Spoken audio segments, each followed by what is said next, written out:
Bom dia, meus irmãos. Bom dia. A graça e a paz do nosso Senhor Jesus Cristo esteja com todos nós.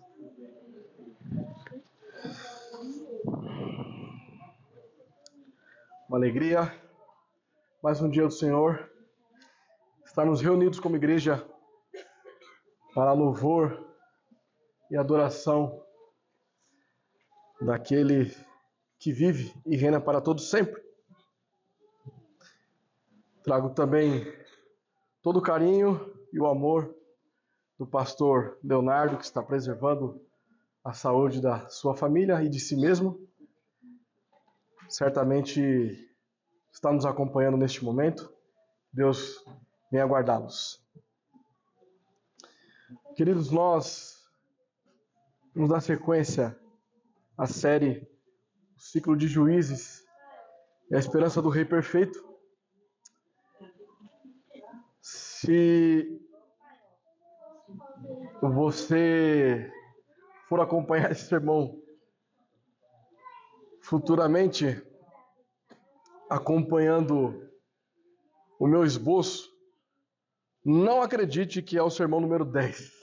Acredite no que eu estou falando aqui, é o sermão de número 11. Por alguma razão eu coloquei 10, e aí eu já fiquei pensando se não era minha memória fraca, ou se realmente era o 10 ou era o 11, mas é o 11. Assim creio. Nosso título, queridos: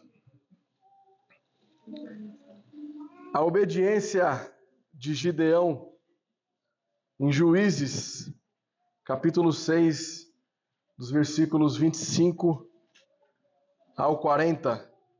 Lembrando que nós estamos...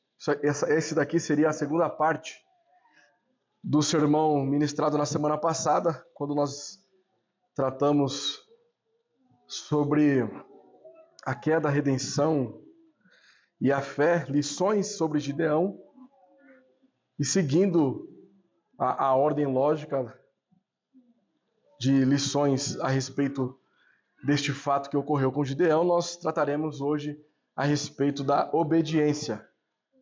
Ok? Vamos ao texto dos versículo 25 ao 40 de Juízes 6.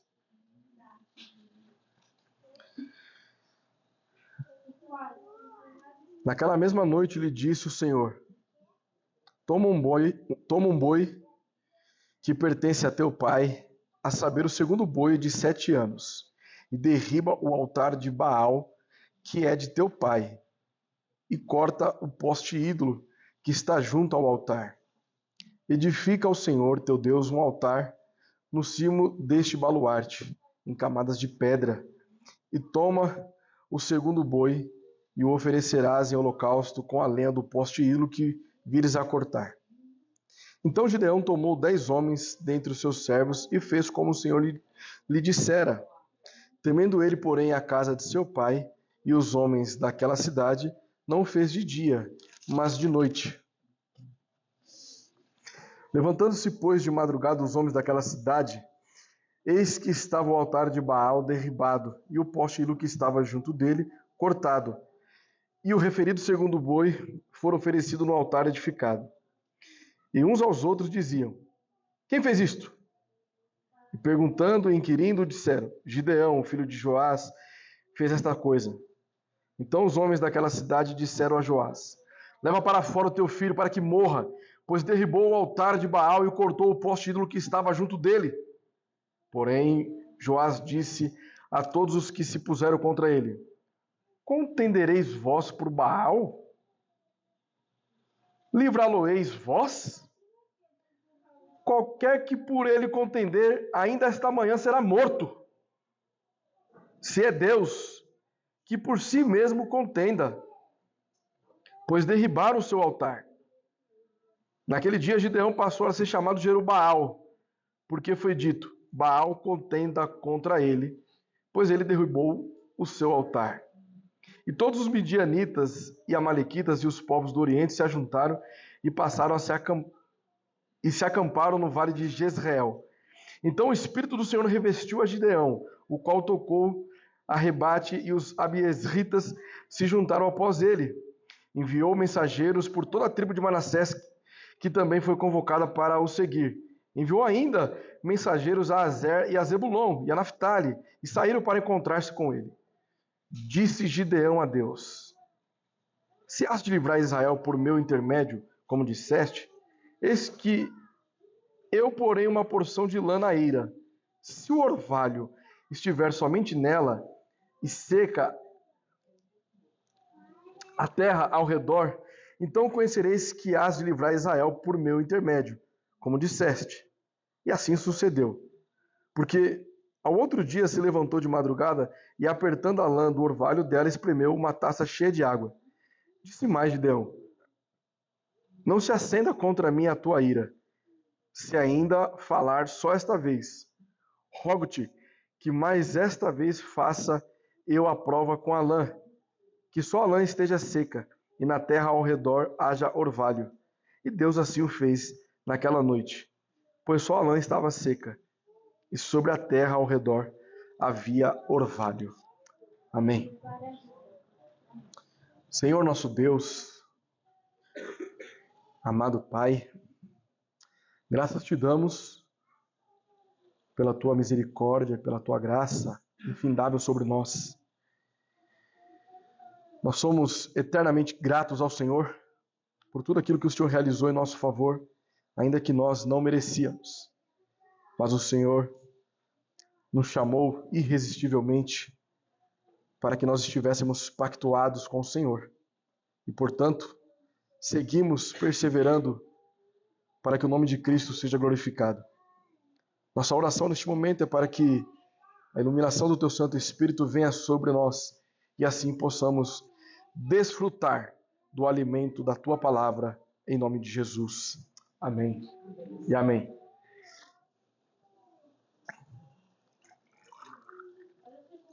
Queridos pequeninos,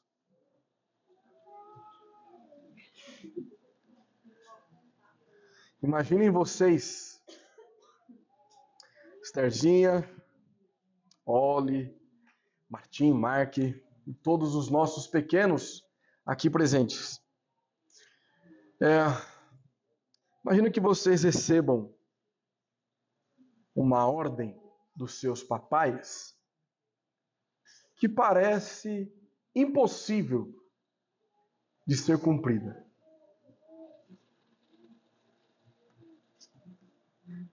E aí então, vocês começam a refletir: eu não sou capaz de fazer tal coisa. Isso é muito difícil.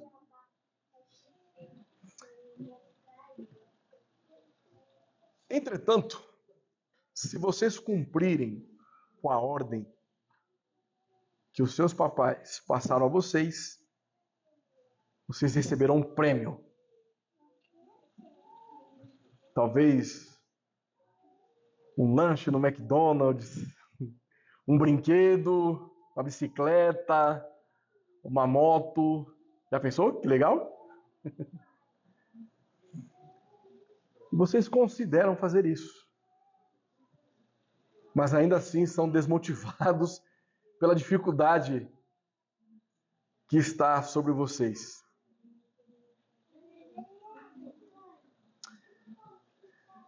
Assim estava Gideão quando recebeu a ordem de Deus. Aos olhos de Gideão, era impossível que eles vencessem os midianitas. Mas Gideão escolheu obedecer a ordem direta de Deus. Porque naquilo que nós somos incapazes de realizar, tamanha dificuldade, Deus é capaz de executar em nosso favor. As coisas podem parecer impossíveis, mas para Deus nada é impossível. Queridos, a obediência a Deus é um tema fundamental na Bíblia. E nós estamos trabalhando isso aqui em Juízes 6 desde o sermão passado e observando o exemplo de Gideão, um homem que foi chamado por Deus para liderar Israel contra os midianitas. E na semana passada os irmãos vão se lembrar que o anjo do Senhor veio falar com Gideão. Mas quando nós começamos a refletir, principalmente ali nos versículos 12, 14, 18, ora é o anjo do Senhor falando com Gideão, depois parece que é o próprio Senhor falando com Gideão, aí depois é o anjo do Senhor. Afinal, o que está acontecendo ali? E no final Gideão ainda fica com medo, né? Ele sente temor. Olha, eu vi o Senhor, agora ai de mim. O que nós temos ali é uma indicação de que o nosso Deus, ele é multipessoal. Nós temos uma alusão clara à Trindade. Em muitas oportunidades no Antigo Testamento, quando a expressão o anjo do Senhor aparece, em algumas delas nós entendemos que é o próprio Cristo. Uma teofania, se apresentando a determinada pessoa. Então, neste sermão, nós vamos explorar a obediência de Gideão e o que podemos aprender com ela. Então, que nós possamos imaginar, se nós recebêssemos uma ordem de Deus para fazer algo que parecesse impossível, assim como exemplo para as crianças. Como nós reagiríamos a isso? Porque Gideão ele poderia ter recusado. Ah, não vou não. Vou nada. Mas ele decide obedecer, demonstrando confiança em Deus. Portanto, o nosso sermão está dividido em duas partes. E a primeira delas, nós trataremos a respeito sobre a obediência de Gideão. Mesmo nome do título do nosso sermão. E a segunda parte, nós vamos tratar sobre a confirmação da obediência. Portanto, não poderia ser diferente a nossa palavra-chave para os pequenos. Obediência. Obedecer. Essa é uma palavrinha-chave gostosa de tratar com os filhos, né? Obedecer. Obedeça aos seus pais. Dá para tratar o ano inteiro. A vida inteira, na verdade. E a nossa afirmação teológica: a obediência a Deus é um fruto da fé e uma demonstração da confiança em sua soberania e autoridade. Isso é obediência. É um fruto da fé, uma demonstração da confiança na soberania e autoridade de Deus. Isso significa obediência. E aí os irmãos já começam a perceber como é que está a cabeça do pastor, porque eu enchi o meu copo de água, coloquei a jarra aqui e o copo embaixo. Eita Deus!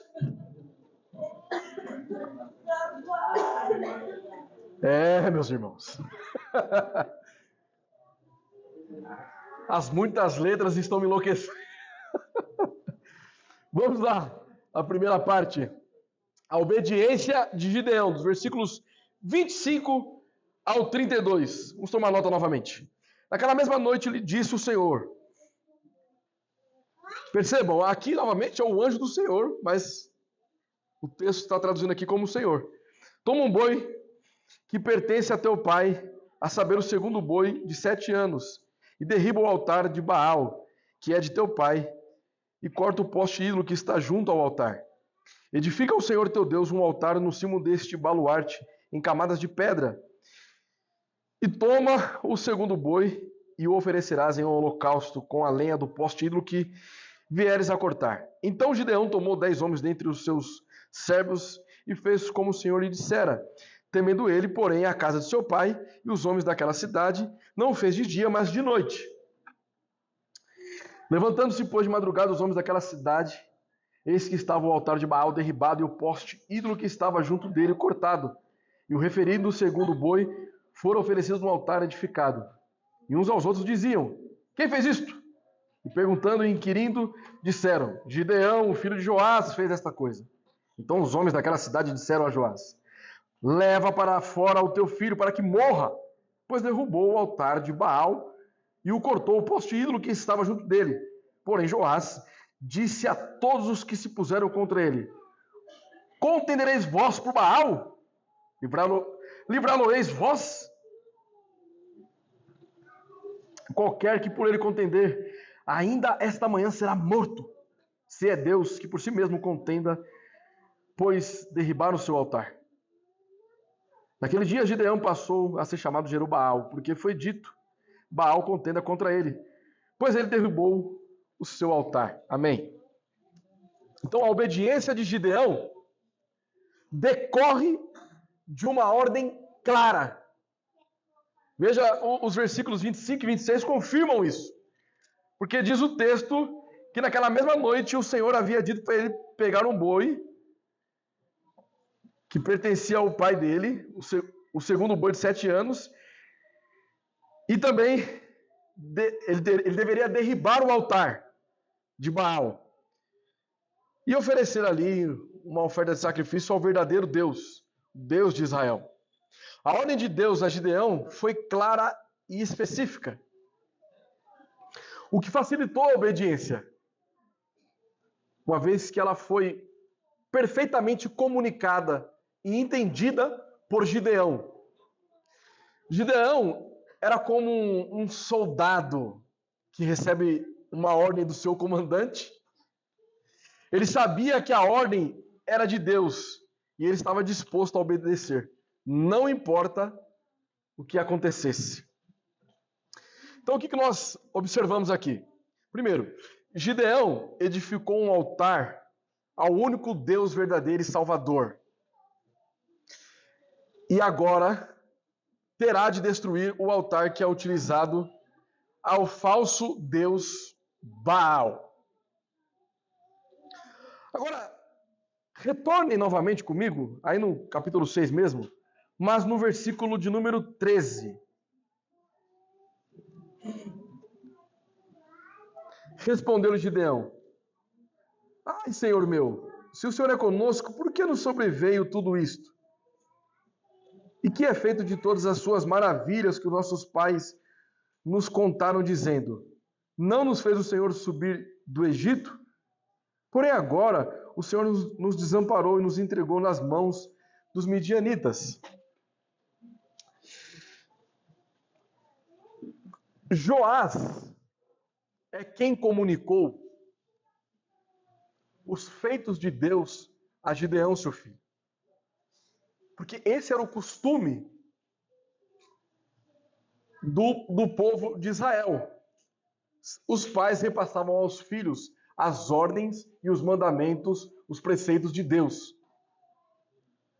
Então é muito provável que o próprio Joás, que contou essas histórias maravilhosas de Deus para o seu filho Gideão, não somente para o seu filho Gideão, mas para todos os filhos dele, né? Para todos da sua família. Então, o que eu quero mostrar com isso? Que os israelitas, eles cultuavam a Deus formalmente. Entretanto, a vida deles girava em torno dos deuses. O que eu já venho dito aqui em outras oportunidades, que Israel, ele não abandona Yahvé e vai cultuar outros deuses. Eles são sincréticos. Eles cultuam ao Deus Yahvé, só que eles acrescentam outros deuses. Por isso eles são idólatras. E aí, a somatória disso os tornam inimigos de Deus, na verdade. Porque Deus não divide sua glória com ninguém. A fé começa em casa. Gideão precisou destruir o altar de um falso Deus antes de triunfar sobre os inimigos opressores, os midianitas. Antes de declarar guerra aos inimigos, ele deveria declarar guerra contra Baal. Por isso que Deus dá essa ordem expressa a Gideão, para que ele venha destruir o altar de Baal. O culto ao Deus verdadeiro não pode coexistir com ídolos. O que eu acabei de mencionar, quanto Deus não dividir a sua glória com ninguém, está referendado lá em Isaías, capítulo 42, versículo 8.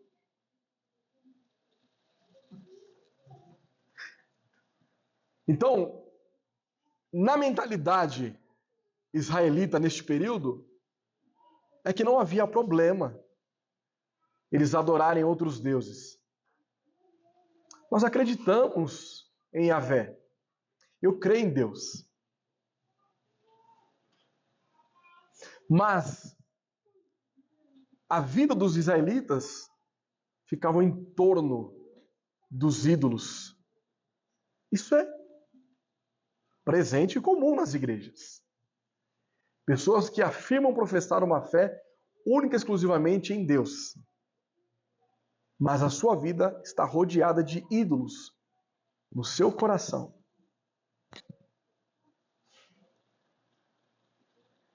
É como se Deus fosse a segunda opção na minha agenda. Por isso que eu vivo uma agenda corrida. Não consigo orar, porque eu não tenho tempo. Preciso arrumar a casa. Preciso cuidar dos meus filhos. Preciso cuidar do meu marido. Preciso trabalhar para trazer o sustento para minha casa. Eu sou sacerdote deste lar. Não tenho tempo. Eu já vou ao culto domingo. Então, as outras atividades da igreja. E quando nós percebemos, levantamos diversos altares. Mas, com uma roupa de piedade e santidade, com a expressão seguinte: eu creio em Deus.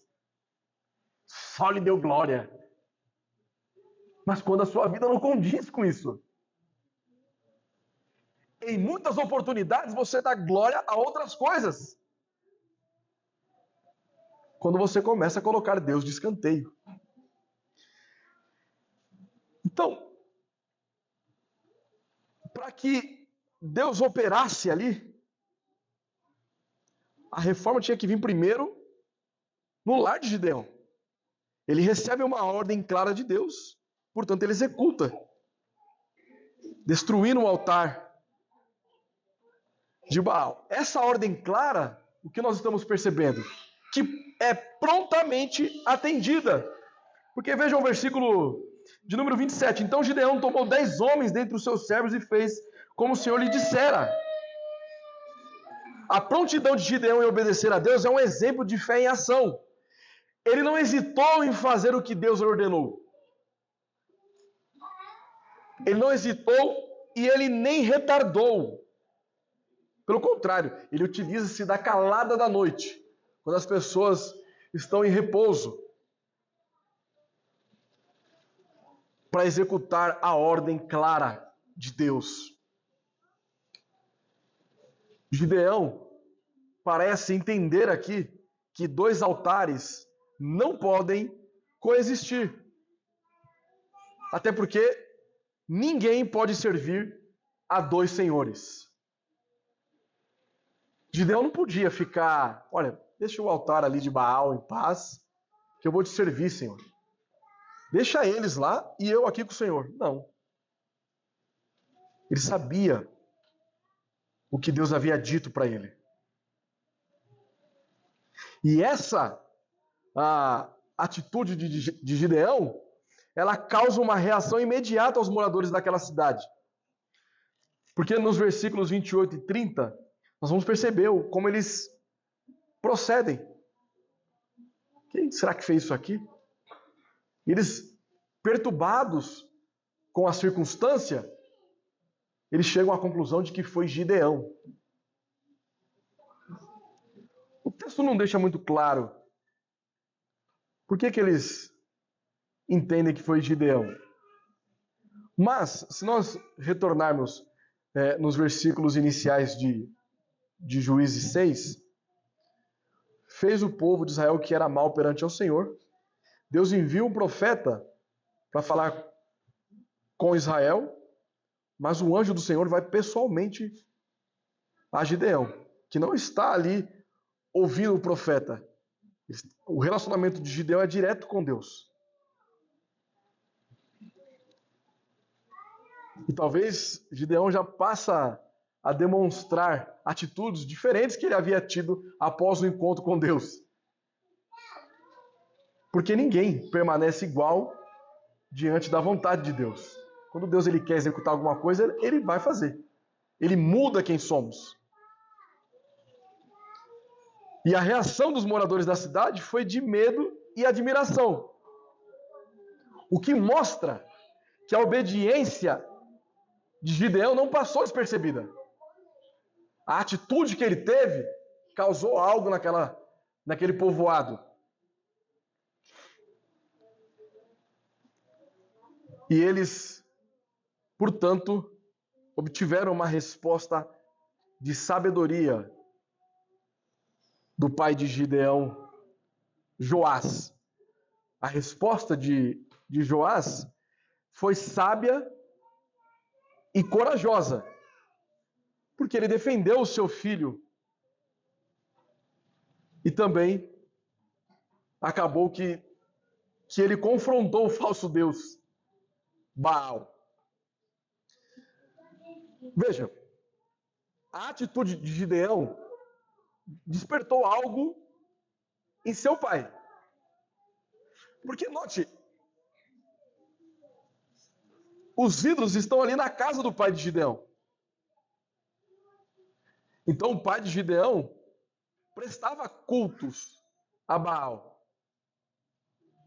Mas agora ele já está com um conflito. Olha, se ele realmente é Deus, é ele que vai decidir aí, não vai ser nós não. Alguma coisa despertou no pai de Gideão. É como se fez assim, ó, se ele é Deus mesmo, é ele que lute. Eu não tenho nada a ver com isso. E se alguém contender com meu filho, o bicho vai pegar, porque vai morrer ainda hoje. Baal que lute. E aí eles apelidam a Gideão como Jerubaal, que significa que Baal se defenda ou que Baal lute contra ele, algo desse tipo. E este nome, ele trouxe um dilema ao povo. Escolher seguir o libertador e líder nomeado por Deus ou seguir um Deus pífio e falso como Baal.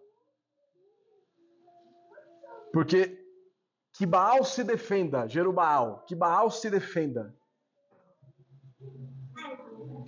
Então agora, se Baal não fizer absolutamente nada contra Gideão,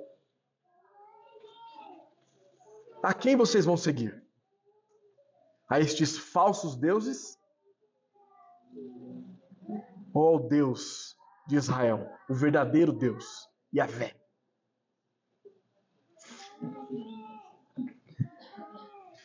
Um autor chamado Michael Wilcock escreveu o seguinte: os deuses não mudaram, pois a natureza humana não mudou. E esses são os seus deuses que a humanidade sempre recria para si mesmo. O que as pessoas desejam? As mais modestas buscam segurança, conforto e diversão módica. As mais ambiciosas procuram poder, riqueza e autoindulgência desenfreada. Em qualquer época, existem forças de ação que prometem satisfazer nossos desejos. Sejam elas programas políticos, teorias econômicas opções profissionais, filosofias, opções de estilo de vida, programas de entretenimento, e todas têm uma característica em comum: prometem melhorar nossa vida além do que conseguiríamos por nós mesmos. Contudo, ao mesmo tempo parecem abertas à nossa manipulação, de modo que alcancemos nossos desejos sem perder a independência. Este é o inimigo entre nós. Afirmamos adorar a Deus, porém o mundo se insinuou em nosso coração e o controla. Essa era a situação de Israel. Eles tinham uma profissão de fé em Yahvé. Mas, ao mesmo tempo, eles não estavam dispostos a largar os seus ídolos. Por isso que, constantemente, eles tornavam fazer o que era mal perante os olhos de Deus. Essa é a situação de muitos crentes. Que, por exemplo, desculpem até a redundância, mas os exemplos citados aqui por Michael Wilcock, ele traz exemplos aqui que são bem peculiares para os nossos dias presentes.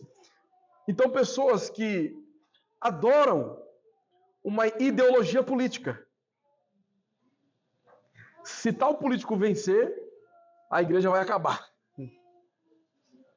Mas se o outro político vencer, a igreja vai triunfar. O que é isso? Nós dependemos, então, de ideologias humanas. O que eu não estou querendo dizer? Que isso nos isenta de nos posicionar politicamente. Esse não é o ponto. Mas a partir do momento que eu começo a acrescentar ideologias políticas ao plano redentor de Deus, então eu estou criando um ídolo no meu coração. Assim como teorias econômicas. Se fosse dessa forma, minha vida seria melhor. Pode ser que sim, mas pode ser que não. Porque o controle de nossas vidas não está em nenhuma teoria mundana. Você pode estar em qualquer lugar do mundo. Se Deus estiver com você, você vai prosperar. Em qualquer circunstância. E, novamente, isso não nos isenta das nossas responsabilidades econômicas. Mas o ponto aqui é trazer para nossa mente a ideia de que é Deus que está no controle.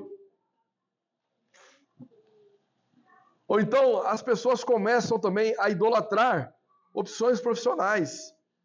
Eu preciso galgar tal oportunidade na empresa que eu trabalho, porque só assim então eu serei realizado. Não importa o que eu tenha que fazer. Quando nós colocamos não importa o que eu tenha que fazer, aí já é um perigo. Porque muitas vezes a sua disposição te tira, por exemplo, das reuniões solenes com a sua igreja local, com suas responsabilidades com Deus. Passamos a negligenciar os meios de graças, por exemplo. A exaustidão nos tira do culto público, da participação da ceia. Nos tira o meio de graça, que é a oração privada. A disposição de reflexões e meditações nas Sagradas Escrituras. Porque estamos altamente cansados. Não temos tempo para isso. E tudo isso por quê? Porque eu almejo um estilo de vida melhor. Não há nenhum problema nisso. Você querer o melhor para a sua vida. Mas se o melhor para a sua vida faz você sacrificar as coisas do reino, as coisas espirituais, então você tem um ídolo no seu coração. E essas coisas não serão alcançadas enquanto este ídolo não for quebrado no seu coração. Enquanto não houver joelho no chão, arrependimento profundo, mudança de hábito da disposição mental, mudança de comportamento, essas coisas não vão acontecer na sua vida. Porque essas coisas agora estão rivalizando com Deus.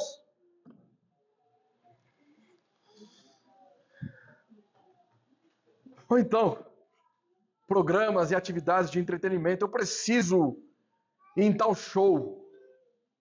Preciso viajar. Então,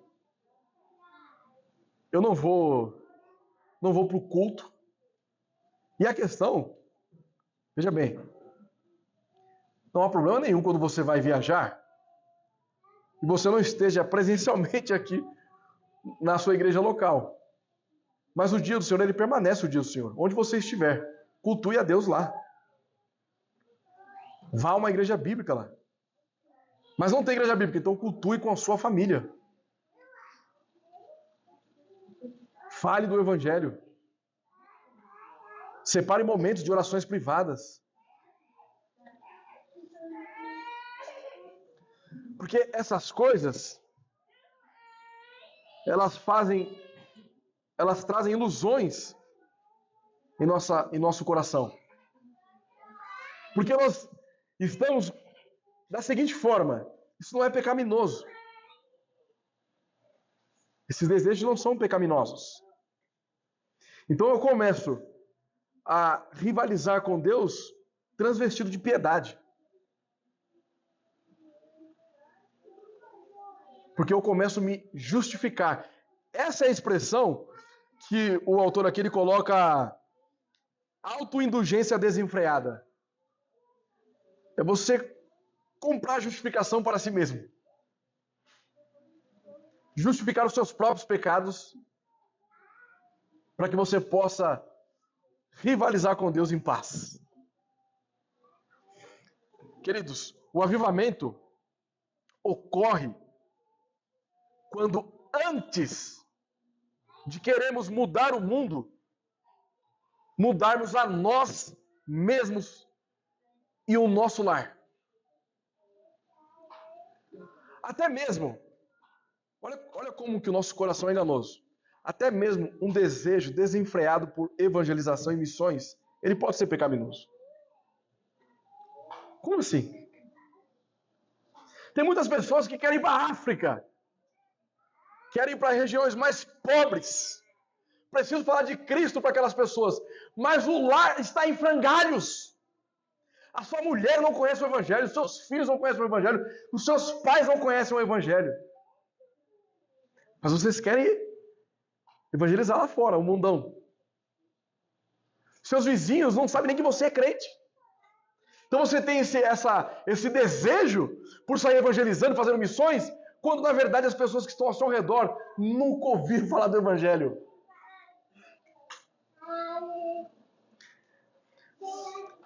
Muitos de nós aqui temos mães ou pais ímpios.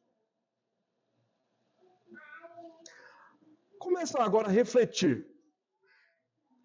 Quantas vezes o seu pai ou a sua mãe, seu filho, sua esposa ímpia, seu marido ímpio, ouviu você falar do Evangelho esta semana? Nós temos uma preocupação. Qual será o destino deles após a morte? Mas o que temos feito aqui no presente?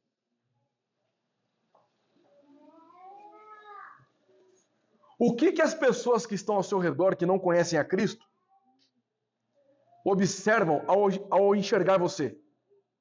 O que elas pensam ao seu respeito? Elas têm um testemunho ali, ambulante? Um discípulo de Cristo? Ou simplesmente mais uma pessoa que vai à igreja aos domingos? Percebem? Para que nós venhamos desfrutar de um avivamento espiritual, precisamos reformar nós mesmos. Nossa família, nosso lar, quem está ao nosso redor. Deus não nos ajudará com problemas óbvios e visíveis. Por exemplo, questões financeiras, relacionamento. Enquanto nós colocarmos estes ídolos o mesmo valor que nós damos a Deus. Então, muitas vezes, você quer uma situação financeira melhor, mas os meios pela qual você busca o crescimento financeiro é um meio pagão, é um meio pecaminoso. E aí você coloca isso em pé de igualdade com Deus. Só que você não deixou de acreditar em Deus. Você ainda pede a Deus para que Ele te ajude, mas Ele não vai te ajudar. Você tem dois deuses.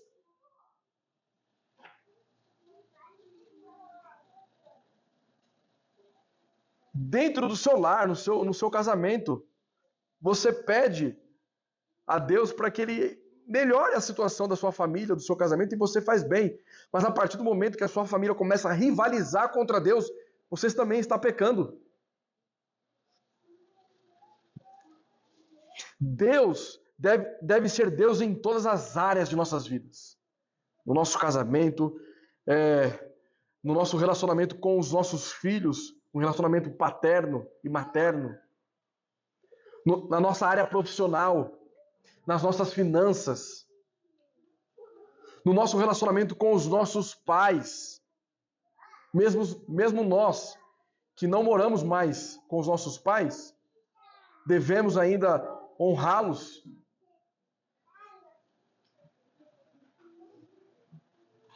Porque muitas vezes nós fazemos isso, nós queremos que os nossos filhos nos respeitem, nos honrem, enquanto nós estamos desrespeitando e desonrando nossos pais. Então o que nós estamos observando? Que a obediência de Gideão fez com que ele destruísse o altar de Baal. Agora nós vamos ver como ele confirmou essa obediência em uma situação de confronto.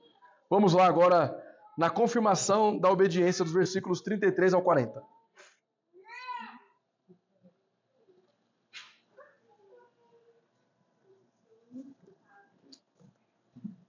E todos os midianitas e amalequitas e os povos do Oriente se ajuntaram e passaram se acamparam no vale de Jezreel. Então o Espírito do Senhor revestiu a Gideão, o qual tocou a rebate, e os abiesritas se juntaram após dele. Enviou mensageiros por toda a tribo de Manassés, que também foi convocada para o seguir. Enviou ainda mensageiros a Azer e a Zebulon e a Naftali, e saíram para encontrar-se com ele.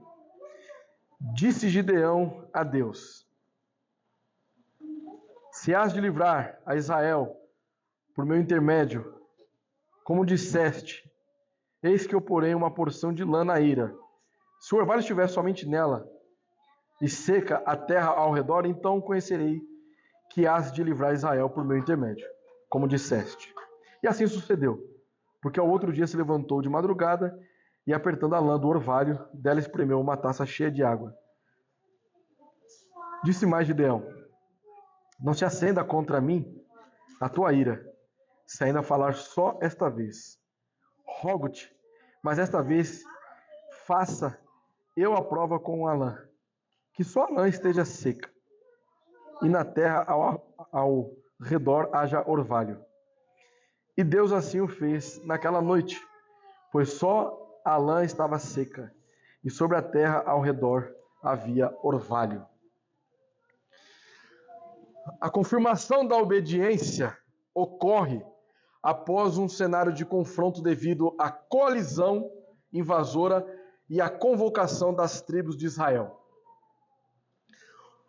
Queridos, o contexto de confronto e invasão destaca a necessidade de confiança em Deus e obediência à sua vontade. Gideão estava como um piloto que está voando em uma tempestade. Ele sabia que Deus estava no comando, mas ele também sabia que a tempestade era real.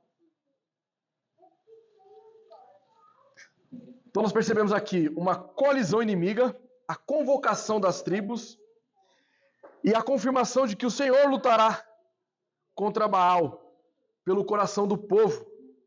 Assim, o juiz, cheio do Espírito de Deus, lutará contra os povos do leste.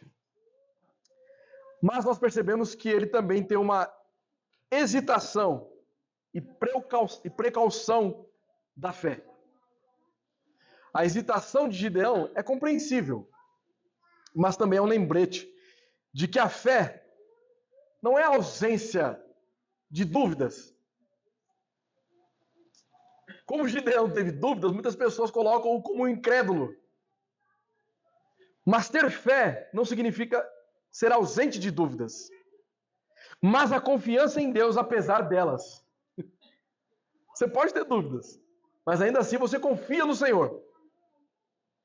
Gideão estava como um atleta que está competindo em uma corrida.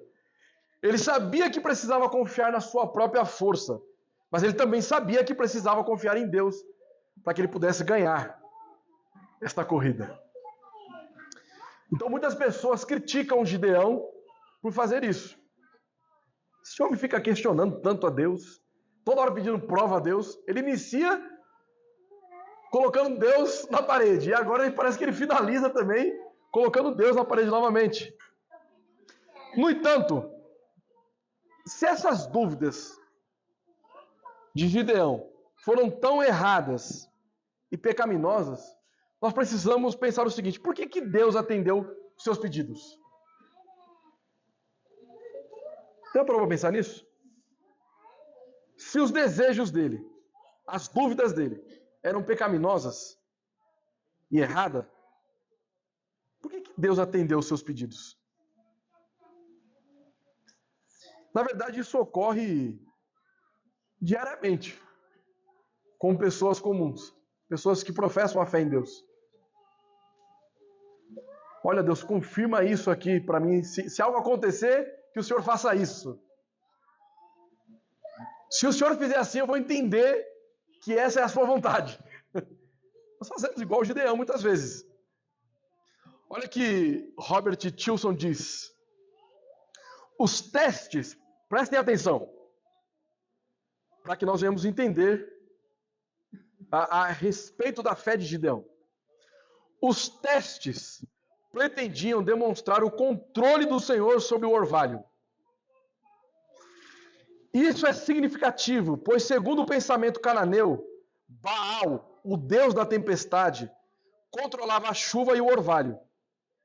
Assim, ao ver a demonstração da soberania de Deus sobre o orvalho, uma área que supostamente estava sob o controle de Baal, Gideão pode ter certeza de que ele estava protegido da vingança de Baal.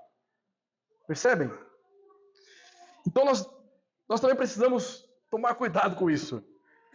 Porque, com isso eu falo a respeito dos testes.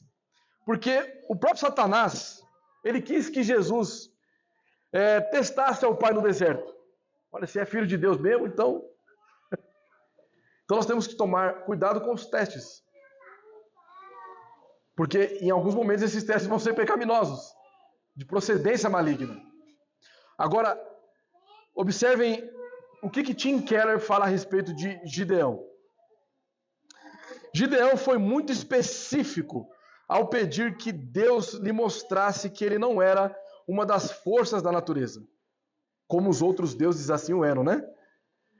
Mas era soberano sobre as forças da natureza.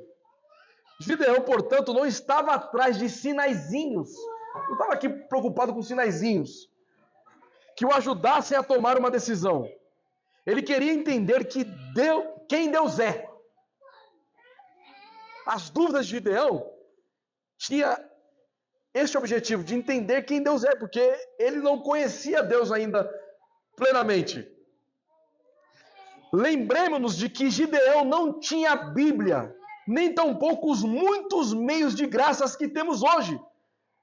Ele não tinha o cânon completo, ele não tinha a ceia, ele não tinha o batismo, a comunidade cristã ao seu favor. Gideão estava tratando das áreas em que sua fé era fraca e desinformada. Isso que estava acontecendo com Gideão. Então nós não devemos usar como justificativa para pedir provas e sinais. Nós não temos que olhar para esse texto aqui. Olha, Gideão fez, então assim eu vou fazer. Por quê? Porque não foi isso que Gideão fez. O que ele pediu, na verdade, foi uma revelação sobrenatural de Deus, para saber exatamente quem o Senhor era. Gideão estava buscando um relacionamento mais íntimo com Deus. Nós também estamos em uma circunstância distinta de Gideão. Hoje nós temos o cânon e nós temos a plenitude da revelação messiânica, o que ele ainda não tinha. Então, antes de nós fazermos qualquer julgamento referente a algumas personagens aqui do livro de Juízes, nós devemos levar os contextos em que estamos trabalhando.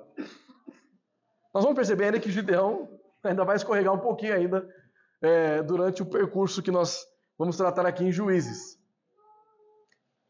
Agora, nós somos ávidos para fazer todo tipo de julgamento aos pecados de Juízes. Mas em nossas introduções passadas, nós gostamos sempre de dizer que aqui não são pessoas exemplares que devemos seguir a todo custo, porque o nosso maior exemplo de fé é Cristo. O próprio homem segundo o coração de Deus, Davi, adulterou e executou um dos seus soldados por causa que ele havia adulterado com a mulher dele. E ele é um homem segundo o coração de Deus, hein?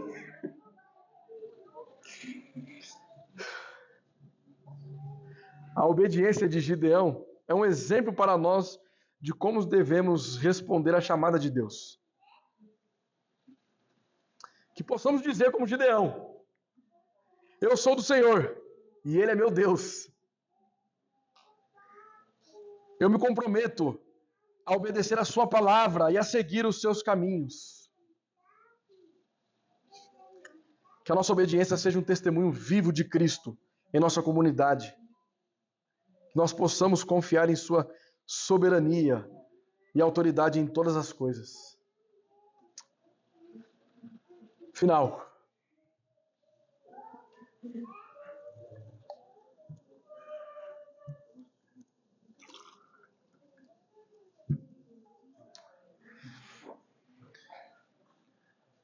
Irmãos, lembrem-se do que significa afeições. São nossos anseios, desejos e sentimentos. Nossos anseios e desejos são cruciais para o estudo da idolatria, pois estimulam e canalizam a adoração. Eles são a força motriz por trás de tudo que fazemos. Porque, de fato, nós somos pessoas com volições, inclinações, temos desejos. Mas nós precisamos refletir qual a fonte desse desejo. Como sabemos se eles são idólatras ou se Deus é o centro deles?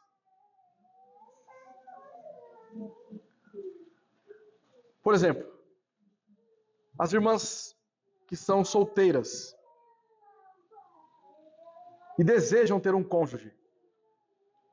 Não é nada pecaminoso nisso, não é verdade?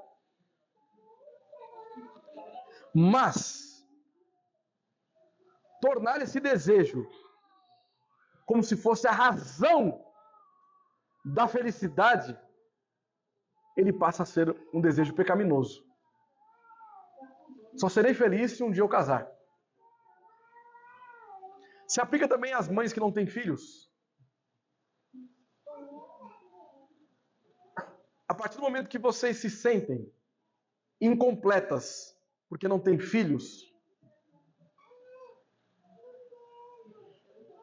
e que vocês só seriam felizes se tivessem filhos, vocês estão pecando contra Deus. Porque Cristo é a razão da nossa alegria. Vejam, não é pecado você desejar casar. Não é pecado você desejar ter filhos. Pelo contrário, vocês devem ter esses desejos. Mas, não tendo a realização desses desejos, isso não é um fator determinante para a sua alegria. A sua alegria está na pessoa e no caráter de Cristo. Agora, é claro que alguns desejos sempre serão pecaminosos. Por exemplo, cobiçar a mulher do próximo. Você está com desejo pela mulher do próximo. Sempre vai ser pecaminoso. Sempre. Por isso que As pessoas que são viciadas em pornografia, ou que cobiçam tudo e a todas, elas caem nesse pecado. Porque a partir do momento que você deseja alguém que você não vai casar, você está cobiçando a mulher do próximo. Ah, mas ela é solteira. Mas se ela não é sua mulher, ela será a mulher de alguém um dia. O seu desejo deve ser para aquela pessoa que você já está em corte, em noivado. Mais ainda quando você já está casado. Sua esposa.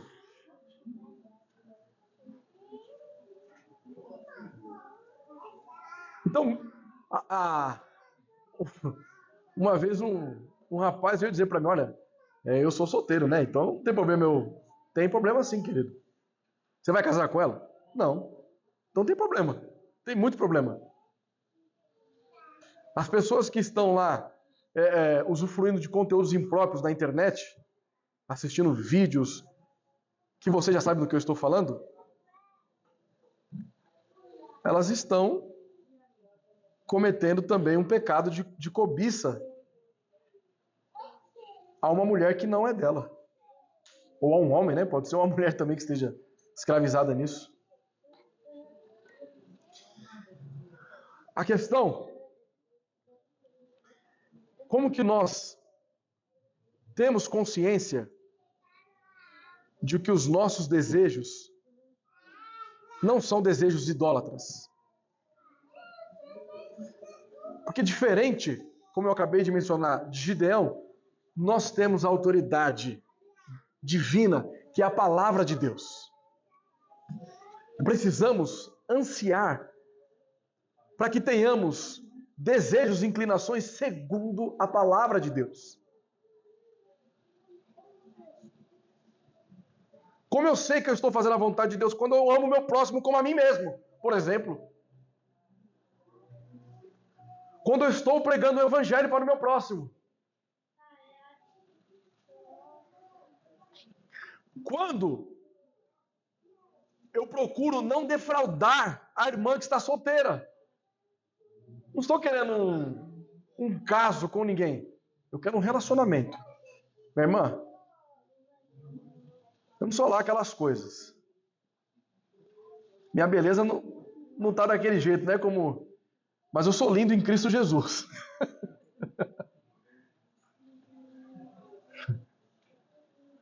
Gostaria de orar. Cortejar você. Noivar com você e casar com você. Enxerga a beleza que Cristo fez em mim.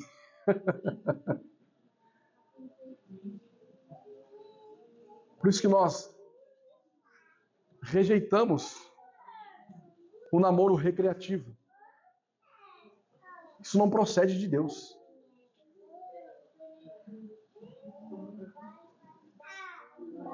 A forma como nós lidamos com as nossas esposas. Maridos, amai as vossas esposas assim como Cristo amou a igreja.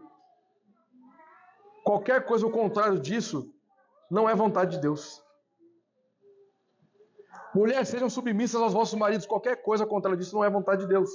Pais, não suscitam a ira nos seus filhos. Qualquer coisa ao contrário disso não procede da vontade de Deus.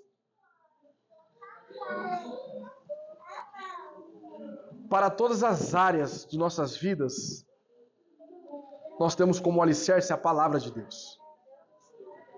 Então que Cristo venha moldar os nossos corações segundo a sua santa e soberana vontade, para que desta forma nós possamos nos arrepender de nossos pecados e dos ídolos que nós levantamos, e assim glorificar única e exclusivamente ao Deus de Israel, ao nosso Deus Supremo, que subsiste em 3 pessoas, Pai, Filho e Espírito Santo. Amém.